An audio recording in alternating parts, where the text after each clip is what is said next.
Alrighty, we will go ahead and call the meeting to order. So Amy, if you want to go ahead and do roll call, please. Mr. Chavez, Here. Mrs. Evanson, Here. Mrs. Heights, Here. Mr. Jones, Here. Ms. Lima. Here. Alrighty. And then do I have a motion to approve the agenda for today? Motion to approve. Motion to approve the agenda. Second. Might have a little lag there. Okay, so Director Evanson made the motion to approve and Director Lima second. We'll go ahead and take the vote. Mr. Chavez, Yes. Mrs. Evanson, Yes. Mrs. Heights, Yes. Mr. Jones, Yes. Ms. Lima. Yes. All right, so for our business meeting today, we have the 4th grade social studies curriculum adoption that was presented to us just a few nights ago. So do I have a motion to approve the 4th grade TCM social studies or curriculum? Motion to approve the TCM curriculum, or to vote for the curriculum, I Second. should say. Second. Okay, so the motion by Director Evanson and a second by Director Lima. And now we can have discussion.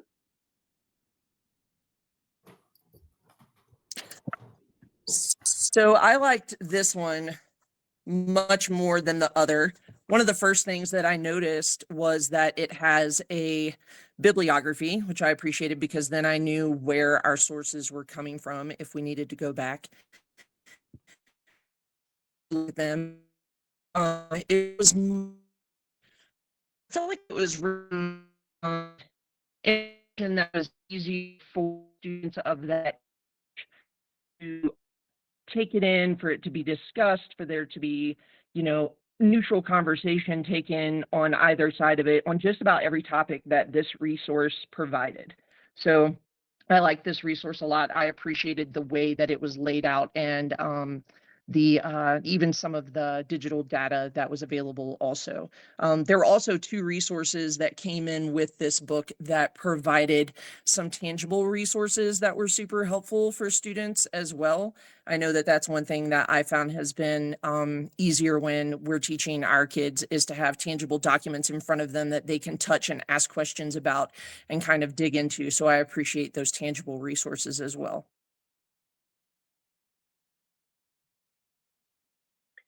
Right. Any other discussion, board?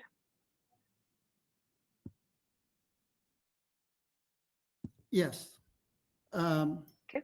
I preferred the first book, the first resource, for a couple of reasons. One, I felt that it was more comprehensive than the second one.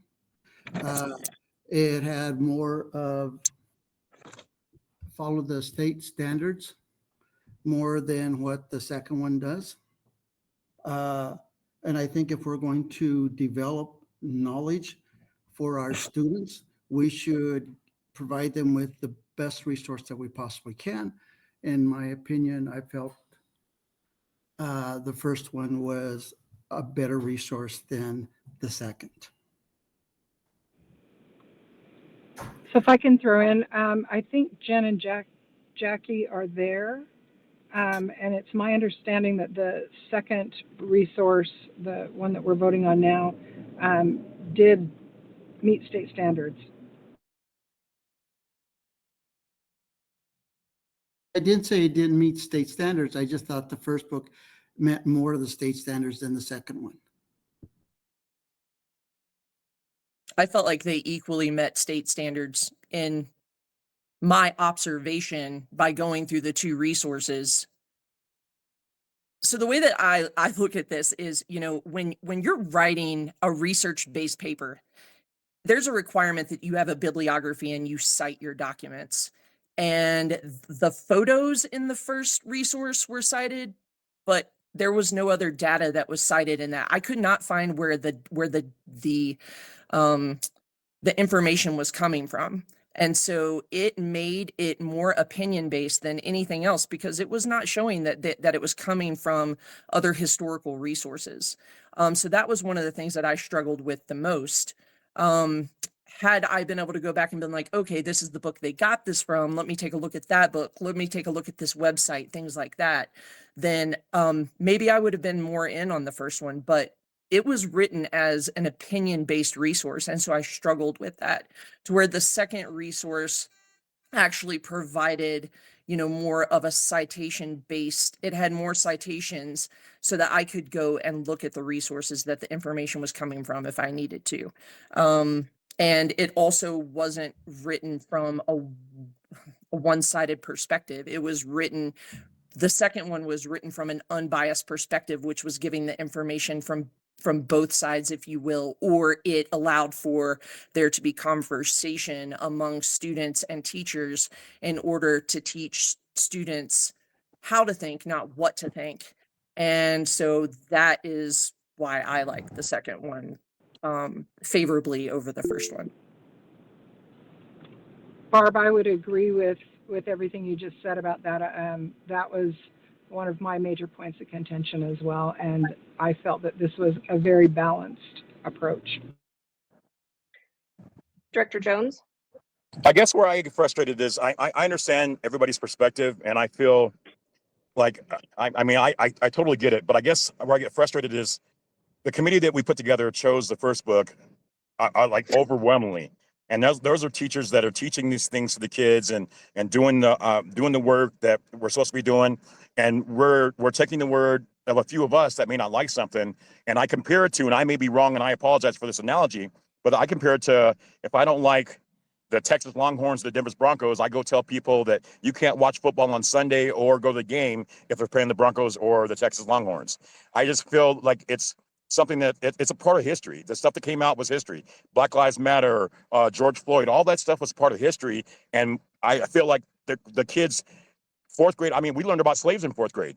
We learned about things that, that happened. I believe that it's part of Colorado history that we need to know. And so I think that I get upset, I'm not upset, but I just get conflicted because I understand where everybody else's viewpoints come from, but I feel like we're missing important parts of history that were there for a reason. That's how Black Lives Matter, no matter how it got started, the fact is it got started and it was a part of our history. So I guess I just see it. I don't disagree with you at all. Like, I don't have a problem with teaching factual based history. I have a problem with teaching opinion based history. So But I just find it hard to believe that so many people in the committee decided to chose that book for our students on opinion and not fact. I mean, I agree. I understand wholeheartedly what you're saying, Barb, and I have nothing against your opinion. But I feel that the committee did its job in selecting that book for us, all on this is what they thought what was best for our students and going forward. And I suppose I disagree with that. I mean, I agree that they did their job, that there was a process, that they followed the process, that they chose several resources. This is the resource that came out on top. This is the resource the Colorado history resource, the third edition, was the one that was presented to us. Colorado revised statute says that we are required as elected board members to review that and to make a decision on it. And I'm going to stand by what I observed, and it is our responsibility, contrary to what some of the community members have said, is that we just need to basically take a back seat and do what it's told, that it is our responsibility to review it and to make a decision on it. And that's what I've done. And I hear what you're saying as well. And so I guess that, at this point, that resource is gone. This resource is up front. So we either make a decision that we keep this resource, or, I mean, the motion's been made that we make the decision as to whether or not we're going to vote yes or no to this resource. And this is our opportunity for discussion, but that second resource, the TCM, is the one that is on the table tonight. So. Well, I get that, but we asked for a discussion, and that's what we're having, is a discussion. Oh, so yeah, absolutely. I agree. I also think that when you look at that it's opinionated, I think we have quality teachers. If it's an opinion that comes up, that they will be able to look at all sides and bring that up for discussions. I truly believe we have quality teachers, and they will do that. I I have faith in them. I do not doubt them at all. And also when you cite statute, the also statute says that we have to provide and teach all history, not just short of part of it, but all history. And the first one is more comprehensive than the second one in teaching the history.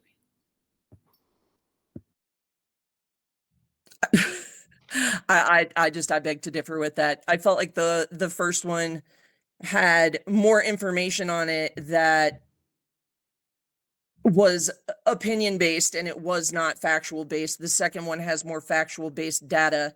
And if the teacher wants to, go whichever direction in teaching both sides of the story, then that's one thing. But, to give a resource that only teaches one thing, I don't know. I'm struggling with it, but I was not a fan of the first resource. I had some serious issues with it. I mean, there were some things in there that, just even for instance, there were several different words that were used in there, and words mean things, right? So in half of the book, the word indigenous was used, and the other half of the book, native was used.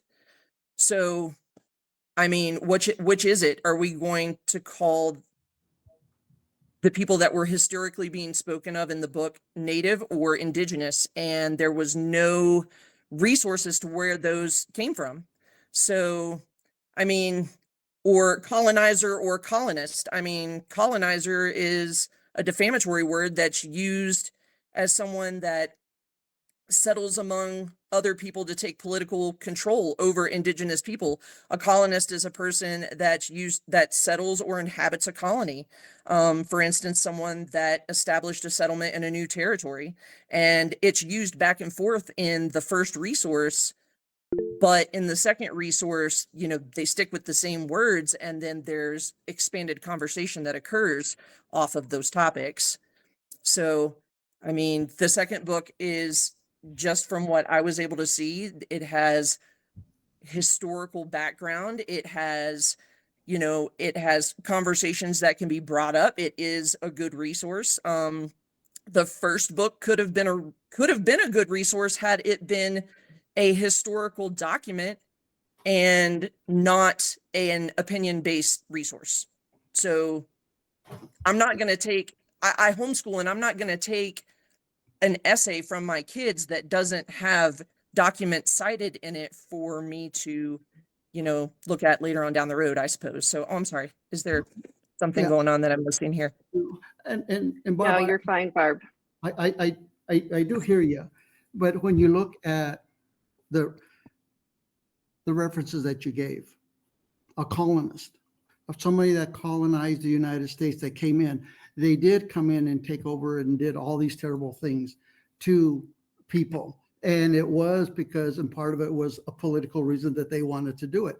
That's totally different. And when you're looking at, as somebody that's indigenous and native, when we look at that, we are indigenous to this land. So that means the Americas, basically. We are first thing. When we talk about native, we are discussing what nation are we from? Are we a nation of Apache, Ute, Southern Ute, whatever we are? So that's what the difference is. And I think sometimes people don't understand that. So I would agree with you that they don't understand that.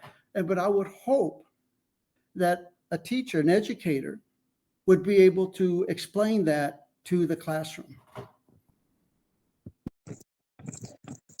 And I understand that. I guess what my point is that it uses the exact same terms within the exact same paragraph. So that's where I'm like, okay, I'm not sure.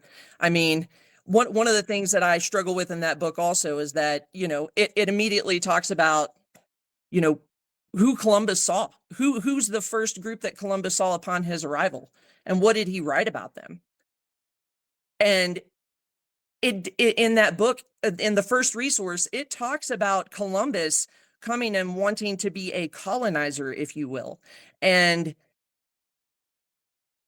if you look at the history of Christopher Columbus, one of the things he says about the group of people that he first came in contact with is that there is no greater people that he has ever made contact with. And so I find it interesting that there were, defamatory statements made about Christopher Columbus in the first resource.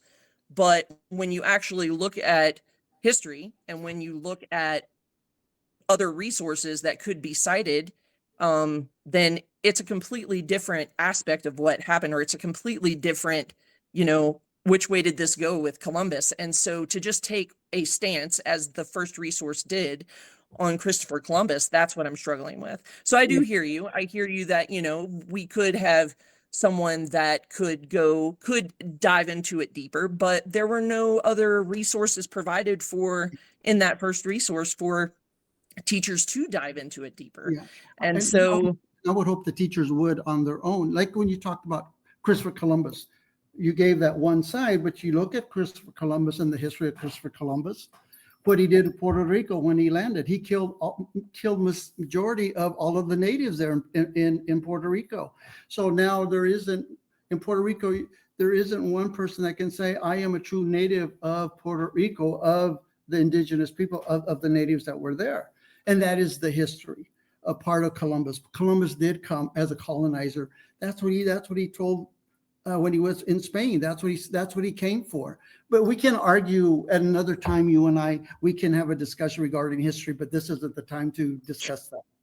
yeah, and I completely disagree with how that went down, but literally, I probably need to give you this book, Not Stolen, so you can take a look at it too. But yeah, you're right. We can have a chat about that some other time.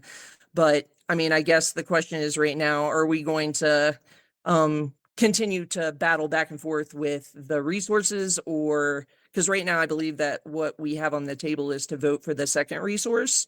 And depending on how that goes, I mean, we could be potentially looking at another resource, I suppose. So am I mistaken on that, President Heights?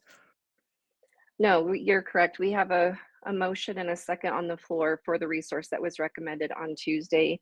And yeah, and then I'll surmise, and then obviously I want to make sure every board member has an opportunity to make sure that they've had a chance to speak. Yeah, I don't think anybody is saying that we're trying to, Director Jones, say that we're not giving a chance to explain that certain parts of history have happened.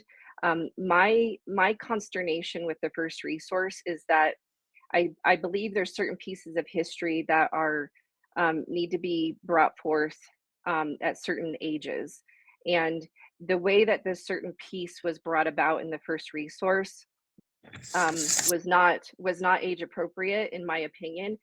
And just like I talked about on Tuesday, this is a collaborative team effort.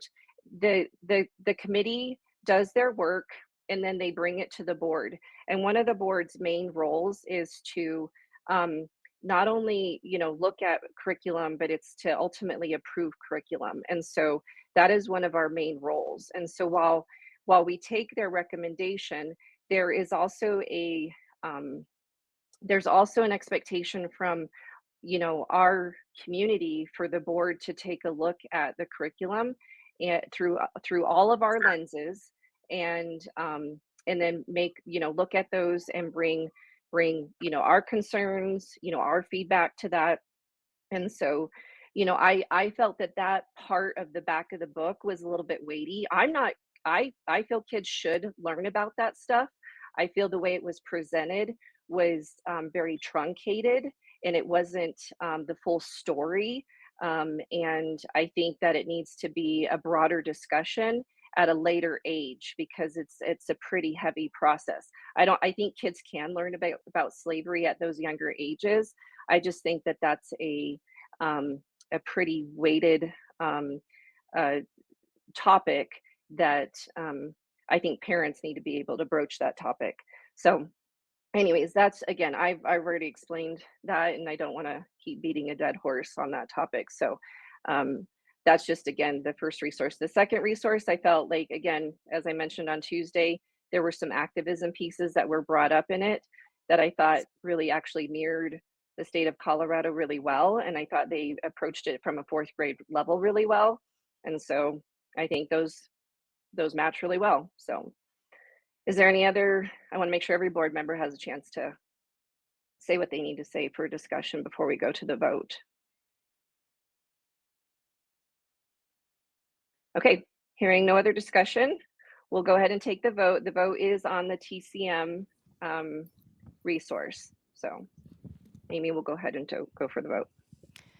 Mr. Chavez, No. Mrs. Evanson, Yes. Mrs. Heights, Yes. Mr. Jones, Yes. Ms. Lima. Yes. Okay, so the TCM resource will pass from 4 to 1. So, all right, Jen and Jackie, you guys have your resource to move forward with. So thank you everybody for the robust conversation. Love everybody's voices and thoughts on that. Barb and Jose Luis, it sounds like you guys will have a dynamic conversation coming up in the future. So thank you everybody for your time. Do I have a motion to adjourn? Motion to adjourn. Motion to adjourn. All right. Thank you, everybody. And if you're traveling, safe travels. Good night.